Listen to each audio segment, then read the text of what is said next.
Welcome back to The Explainer. Today, we're diving straight into a fascinating and honestly kind of intimidating reality about human nature, the crucible of authority, and how power reveals true character.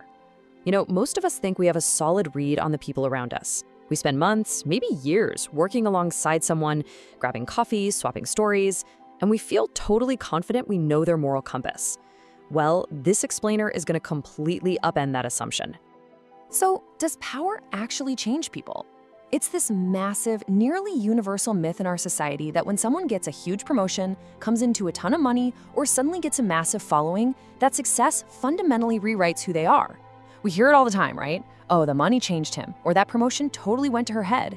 We treat power like it's some sort of virus that infects a perfectly good person and turns them into somebody else.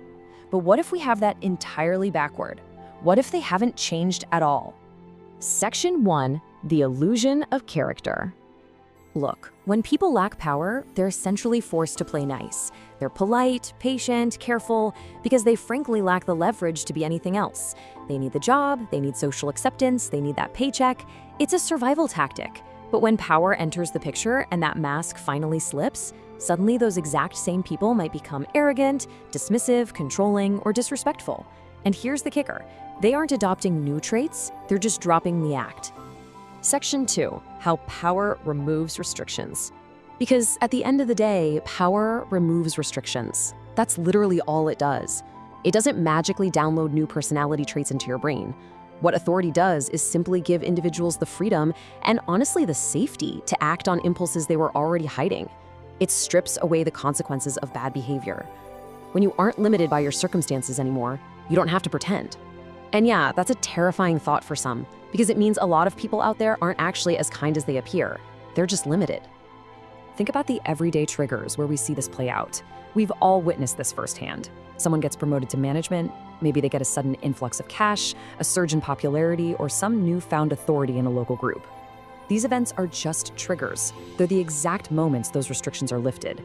So if someone's entire personality seemingly shifts overnight after one of these events, it's absolutely crucial to recognize the event didn't corrupt them. It just revealed who was hiding underneath the whole time.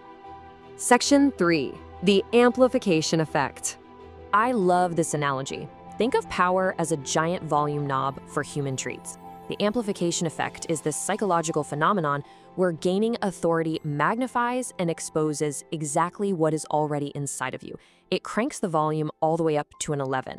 And this is exactly why history is packed with examples of seemingly ordinary, quiet people who become incredibly dangerous the second they get absolute authority.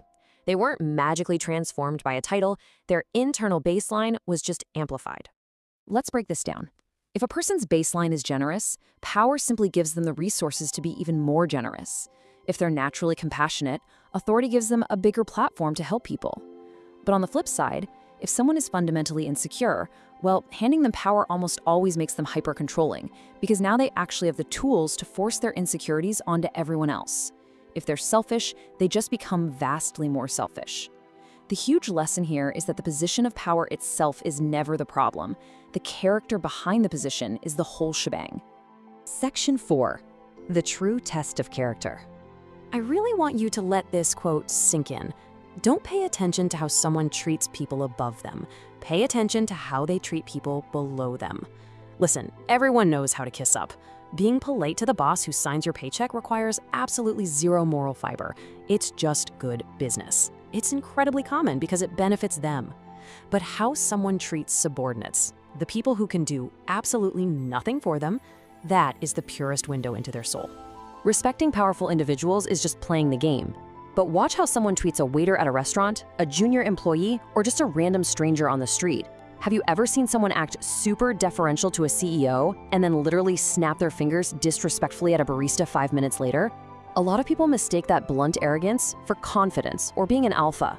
Actually, scratch that. It isn't confidence at all.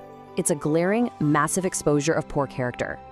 The reality you really need to take away from this is that true character stays consistent regardless of status. Period. If you're a genuinely respectful person, you respect the CEO and the janitor exactly the same.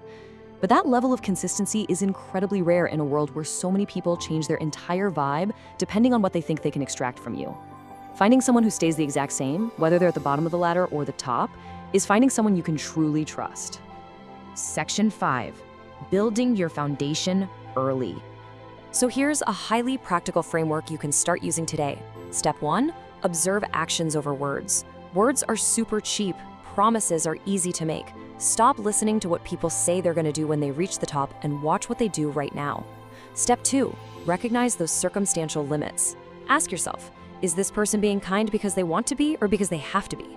And step 3, which is the most absolutely crucial one for your own life, build your character before success arrives. You got to put the work in right now while you're still climbing. Because if you don't build that solid foundation early, here is the harsh warning. Success makes flaws bigger. If you hit your ultimate goals, if you get all the authority and wealth you've been chasing, but your moral foundation is weak, that success isn't going to magically make your life better. It's simply going to magnify your existing flaws for the whole world to see.